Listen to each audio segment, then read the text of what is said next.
WNBA playoffs continue on ABC at the top of the hour. Aaliyah Boston will be playing in her first WNBA playoff game as the Indiana Fever go into Uncasville to take on Connecticut. And here, the #1 overall seed, they're playing like it, Monica McNutt. New York has finally emptied their bench, by the way. You know, with less than 3 minutes to go, I think they're probably in good shape because it doesn't seem like the Dream are going back to their starters. And New York has just shut the Dream's water off, so to speak. But it's interesting, Pam, as you mentioned it, thinking about New York as the #1 seed and all the challenges they present, who's going to be in the best position to challenge them when you think of personnel and both experience? Because I think that's going to be a huge theme throughout this year's playoff run. Lots of young teams very excited about what Indiana's potentially doing. But the Connecticut Sun, they've been to finals. Like, they get to finals pretty consistently, in fact. Yeah, a very experienced group, and the Connecticut Sun could look very different next year. They have a lot of key players. DB, Alyssa Thomas could be finishing out their careers there. So this could be their last best chance, at least with this group. The Minnesota Lynx, which Cheryl Reeve has done. There was a team that didn't have a lot of expectation coming into the season. Cheryl Reeve got my Coach of the Year vote. Nafisa Collier was second on my MVP ballot. Me too. They have been terrific. I think Collier and Caitlin McBride have had all WNBA caliber seasons for sure. And then counter their opponent in that ball game, the Phoenix Mercury. If this is Diana Taurasi's last ride, what an end of an era. 20 years in the WNBA, the most points. Tina Charles second now in points. The all-time leading rebounder and double-doubles was Tina, passing the great Sylvia Fowles. But for Minnesota, signing Courtney Williams in the offseason as well, making some good moves. But your point, going back to your point about Diana Taurasi, Sandy Brondello coached her for several years, 9 years, in fact, in Phoenix, and talked about her. Yeah, and she said to us, what a career, those 20 years, and how much of a privilege it was for her to be able to coach her at that level.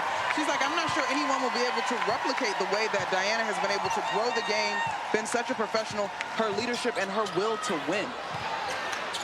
And win indeed, on every level, 6 gold medals, and you see Taurasi and Nafisa Collier, 5 Eastern time on ESPN. Game 1 of that best-of-3 series. And remember, in this format, best of 3 and the higher seed plays the first 2 games. So if Phoenix gets swept, you know, they're done. They're not playing at home again. Correct. As is now the pressure on, most likely in the next 142, the pressure will be on the Atlanta Dream to have a much better showing here on Tuesday night if they want to keep their postseason alive. The Atlanta Dream have not played a starter here in the 4th quarter. I think 2 for me, Pam, I don't know about you, but yes, because of the seeding, 4 and 5 look very interesting. But also on paper, the Seattle Storm versus the Las Vegas Aces and the firepower on both of those 2 teams. Unfortunately, Ezzie Magbagor is out. They're going to play game 1 late tonight. Still out in concussion protocol for Seattle.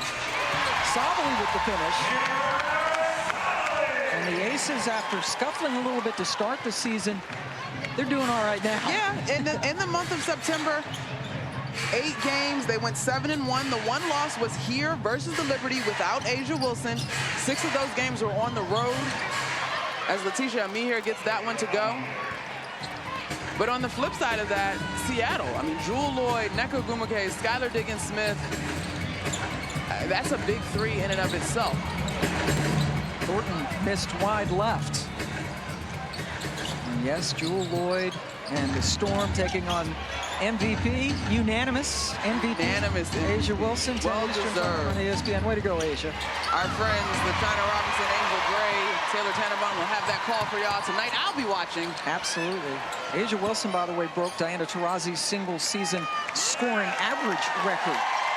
Yes, this year. What a year for Asia. Average a double-double, got another gold medal. Another casual gold medal. Those white T-shirts are working for her. Listen, and the branding of the white t-shirt she had on this morning on GMA with her logo, the A1, very well done. Chef's kiss. All right, so New York is going to win this game. Leonie Fibish making the start, led the way, 21 points, including 4 for 4 from 3, starting for Courtney Vandersloot. And they're looking very much like the #1 seed with a convincing win over Atlanta. New York is the only team this season with a net rating that was better than 10, and that is their best in the franchise history at 11.7. So much of the basketball, yes, they were second in the league in assists. They are terrific on both sides of the ball this season, but so much of it had to do with them being able to develop since last season, and that is develop relationships and better understandings of one another, and of course adding a dynamic rookie like Fibish is no problem at all. Boy, Leonie, what a game. Here she is with Ari. Leo, you had an historic debut for a rookie. 4 for 4 from 3, 7 of 8 from the field. What went into mentally preparing for this, and how did you set your mind to this game? We had one goal today, and that was to win. You said before to make a statement today, okay? What statement did you all make as the New York Liberty #1 seed overall? I think we're really hard to beat when we play together and as a team, as a unit out there, also on defense, and I think it's hard to beat us. I know you want to take in right now the fact that you hear the crowd around, but you want to take in this moment right now, but preparing for the next game going forward, what are you looking to do? Same thing then today, give it our all. I can't wait to see it. Thank you. Thank you. Leonie Fibish, the rookie. And Sabrina Ionescu is going to take her over. What a game for the rookie, and what a statement. And boy, Atlanta, they got a lot of fixing to do before Tuesday night. Yeah, but competing against the New York Liberty is a tall task, and tonight, as Fibish said, they came out and made a statement on both sides of the floor. 4 players in double figures. There's Sue Bird talking to Tina Charles. What a game it was for New York and Ellie. From Anna McNutt and Ari Chambers, I'm Pam Ward. Thanks for watching. As we say so long from Brooklyn, go over to ABC to watch more WNBA basketball.